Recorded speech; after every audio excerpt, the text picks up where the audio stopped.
திரு ஸ்டாலின் மீது கடும் கோபத்தில் இருக்கும் உடன்பிறப்புகள் எங்கள் மீது நீங்க நடவடிக்கை எடுக்கிறது இருக்கட்டும், கரூர் விவகாரத்தில் நீங்க சரியா நடவடிக்கை எடுத்திருந்தால் இன்றைக்கு கட்சி தோற்றிருக்குமா என்று கோபத்தில் இருக்கும் உடன்பிறப்புகள்.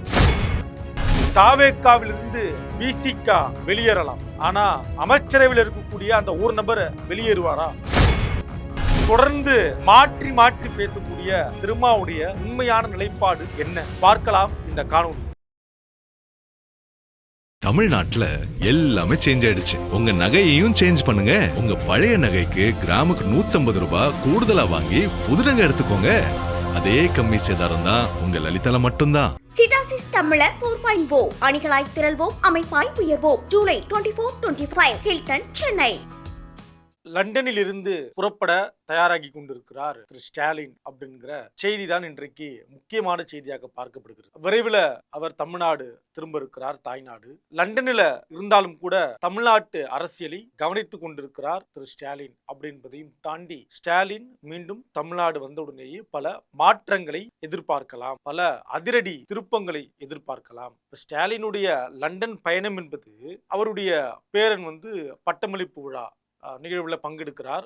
அது போக சில தனிப்பட்ட நிகழ்வுக்கு காரணமாக அவர் லண்டன் பயணம் செய்திருக்கிறார் அப்படின்னு நம்ம பார்த்தாலும் கூட தமிழ்நாட்டுடைய அரசு, குறிப்பாக இன்றைக்கு இருக்கக்கூடிய ஆட்சியாளர்கள் மீது இருக்கக்கூடிய அதிருப்தியை பற்றி எல்லாம் திரு ஸ்டாலின் அவர்கள் அங்க ஒரு டேட்டாவா கலெக்ட் பண்ணிட்டு இருக்காரு. அது போக ஸ்டாலின் என்ன வேலைகளை செய்து கொண்டிருக்கிறார் லண்டன்ல அப்படின்றத உளவுத்துறை மூலமாக இங்க இருக்கக்கூடிய அரசும் கவனித்து வருகிறது.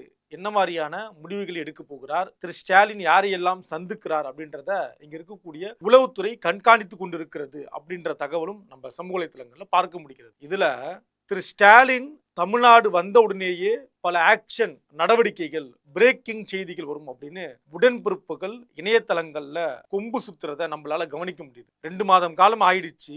இப்ப திரு ஸ்டாலின் அவர்கள் லண்டன் சென்றிருக்கிறார் என்றால் அவர் ஏதோ ஒரு முடிவோடு வரப்போகிறார். கட்டாயமாக இங்க இருக்கக்கூடிய ஆட்சியாளர்களுக்கு ஒரு அதிர்ச்சியை கொடுக்க போகிறார். திட்டத்தோட இறங்க போறாரு. எனவே உடன்பிறப்புகள் எல்லாம் நம்ம மகிழ்ச்சியா இருக்கலாம். போஸ்டர் அடிக்க தயாரா இருங்க, பட்டாசு வெடிக்க தயாரா இருங்க, பேனர் வைக்க தயாரா இருங்க, இனி நம்முடைய ஆட்சி தான் அப்படின்னு இணையதளங்கள்ல பேசுறத கவனிக்க முடியுது. வெளிப்படையா சொல்லணும்னா அது ஒரு கொம்பு சுத்துற கதை. ஏன்னா இது வரைக்கும் எதையுமே செய்யல, வாய்ப்பு கிடைக்கிறப்ப பயன்படுத்தி கொள்ளல. இப்ப திமுக அதிமுக கூட்டணி அமைச்சால் ஆட்சி அதிகாரத்தை கைப்பற்றிருக்கலாம். ஆனால் அப்படி கூட்டணி அமைக்கல. ஆனா கூட்டணி அமைக்க முயற்சி நடந்ததாக சொல்லப்படுது இல்லையா, அதுவே மிகப்பெரிய தவறு. நாங்க இன்றைக்கு தாவேக்காவுக்கு ஆதரவு கொடுப்பதற்கு குடியரசுத் தலைவர் ஆட்சி வந்துவிடக் கூடாது என்பது ஒரு காரணம்னா, திமுக அதிமுக கூட்டணி வைக்கிறத நாங்க விரும்பல, அதுவும் ஒரு காரணம்னு உங்க கூட இருந்தவங்க தோழமை கட்சிகள் உங்கள் மேல குற்றச்சாட்டை அபாண்டமாக வைத்திருக்கிறார்கள். அப்ப வாய்ப்பு கிடைக்கும் போது பயன்படுத்தலன்னு. இன்னும் உச்சபட்சமா திரு ஸ்டாலின் மேல உடன்பிறப்புகள் இருக்கக்கூடிய கோபம் என்ன தெரியுமா? கரூர் தாங்க. கரூர்ல ஒரு 41 பேர் உயிரிழப்பு நடந்தது இல்லையா? அன்றைக்கு முதலமைச்சராக இருந்த திரு ஸ்டாலின் அவர்கள் ஒரு நடவடிக்கை எடுத்திருந்தால், அந்த வழக்குல இன்றைக்கு முதலமைச்சராக இருக்கக்கூடிய திரு விஜய் அவர்களை சேர்த்திருந்தால் இன்றைக்கு நிலைமையே தலைகீழாக மாறி பெருந்தன்மையோடு நடந்து கொண்டார் முதலமைச்சர் ஸ்டாலின். எந்த தலைவரும் விரும்ப மாட்டாங்க அப்படின்னு ரொம்ப பெருந்தன்மையோட வீடியோலாம் போட்டவர் அன்றைய முதலமைச்சர் திரு ஸ்டாலின் அவர்கள். அவர் செய்த தவறு தான் இன்றைக்கு அவருக்கு வினையாக முடிந்திருக்கிறது அப்படின்னு திமுகவுடைய உடன்பிறப்புகள் நிர்வாகிகள் மத்தியில பெரிய அதிர்ச்சியே. தலைவர் செய்த மிகப்பெரிய தவறு கரூர் வழக்குல விஜய சிக்க வச்சிருக்கோம். அவர் தொடாம விட்டுட்டாரு, பெரிய தப்பு பண்ணிட்டாரு. அதற்கான பலனை இப்ப நம்ம அனுபவிக்கிறோம் அப்படின்ற மாதிரி உடன்பிறப்புகள் ஒரு கதறல் குரலை வெளியிட்டு இருக்காங்க. இப்ப ஸ்டாலின் கடுமையான நடவடிக்கை எடுக்க போறார். எதனால? கட்சி நிர்வாகிகள் மத்தியில் இருக்கக்கூடிய குழப்பம், யாரெல்லாம் தேர்தல் காலங்கள்ல சரியா வேலை செய்யவில்லை, கட்சியில என்ன மாதிரியான நிறை குறையெல்லாம் இருக்கு, கட்சியில அடையாளம் காணப்பட்ட தவறானவர்களை அவர்களுக்கு தண்டனை கொடுக்கணும், அவர்களுக்கு பதவி மாற்றம் கொடுக்கணும், புதியவர்களை கொண்டு வரணும். குறிப்பா ஒழுங்கின நடவடிக்கை, கட்சிக்கு கட்டுப்படாமல் சரியாக வேலை செய்யாமல் இருந்தவர்கள் மேல ஒழுங்கின நடவடிக்கை எடுக்கணும். ஏற்கனவே இவர்கள் எல்லாம் சரியாக செயல்பட்டு இருந்தால் நம்ம ஆட்சி அதிகாரத்திற்கு வந்திருக்கலாம். சரியா தேர்தல் வேலை செய்யாதவங்க இவங்க அப்படின்னு இவர்கள் மீது நடவடிக்கை எடுப்பதற்கு திமுக தலைமை தயாராகி கொண்டிருக்கிறது. ஆனா திமுக தொண்டர்கள் என்ன சொல்றாங்க? எங்க மேல நடவடிக்கை எடுக்கிறது இருக்கட்டும், நீங்க சரியா அரசியல் பண்ணீங்களா கரூர்ல, நீங்க தவற விட்டீங்களே கரூர்ல அப்படின்னு திமுக தலைமை மீது திமுக தொண்டர்கள் அதிருப்தியில் இருக்காங்க. மறுபுறம் திருமாவளவன் அவர்கள் இன்றைக்கு ஒரு குற்றச்சாட்டை திமுக மீது வைத்திருக்கிறார். அதுவும் பேசு பொருளாக மாறி இருக்கிறது. திமுக தோற்ற உடனேயே திமுக கூட்டணி கட்சிகள் திமுகவை விட்டு விலகி சென்றதற்கு என்ன காரணம்? திமுக ஒரு சுய பரிசோதனை செய்து கொள்ள வேண்டும். திமுக தோல்வி அடைஞ்ச உடனேயே தோழமை கட்சிகள்லாம் திமுக விட்டு ஓடுனதுக்கு என்ன காரணம்? காரணம் என்னன்னா, தேர்தலுக்கு முன்னால் நாங்கள் கேட்ட தொகுதியை கொடுக்கல, இரண்டாவது நாங்கள் கேட்ட எண்ணிக்கைய எங்களுக்கு கொடுக்கல, மூன்றாவது கூட்டணி ஆட்சி பங்கு, கூட்டணியில் பங்கு, ஆட்சியில் பங்கு அப்படின்ற கோரிக்கையை ஏற்கவில்லை. இதுதான் திமுக தோல்விக்கு காரணம். திமுக தோற்ற உடனேயே கூட்டணி கட்சிகள் திமுகவை விட்டு விலகி சென்றதுக்கு இதுதான் காரணம். மறுபடியும் ஒரு குடியரசுத் தலைவர் ஆட்சி வந்துவிடக் கூடாது, அதனால நாங்க ஆதரவு கொடுத்தோம். திமுக அதிமுக கூட்டணி நாங்க விரும்பல, அதனால நாங்க தாவேகாவுக்கு ஆதரவு கொடுத்தோம். இப்ப திருமாவளவர்கள் வைத்திருக்கக்கூடிய முக்கியமான குற்றச்சாட்டு, எங்களுக்கு உரிய இடத்தை உரிய அங்கீகாரத்தை திமுக கொடுக்கல, திமுக தலைமை கொடுக்கல, அதனால நாங்க விலகி சென்று விட்டோம்.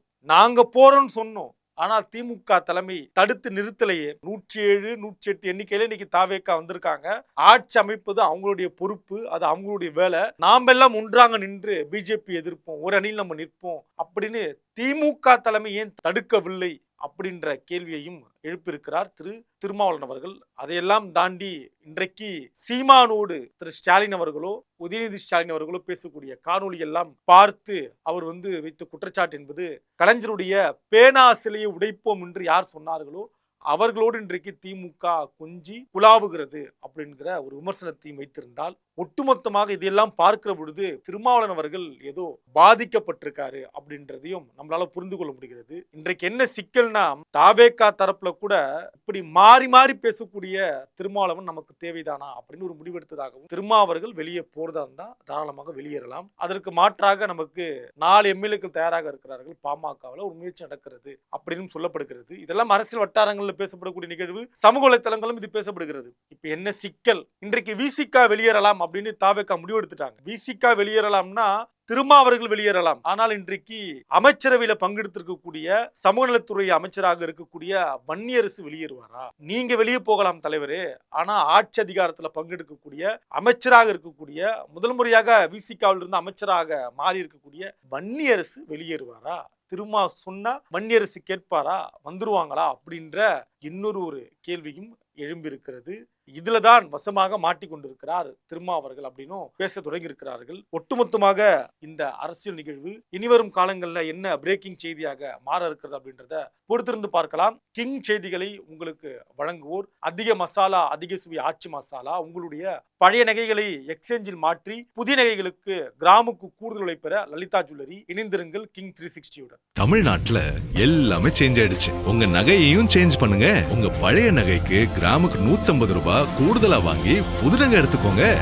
அதே கம்மி சேதாரம் தான் உங்க லலிதால மட்டும்தான். சிட்டாசிஸ் தமிழர் 4.0 அணிகளாய் திரள்வோம், அமைப்பாய் உயர்வோம். ஜூலை 24-25 ஹில்டன், சென்னை.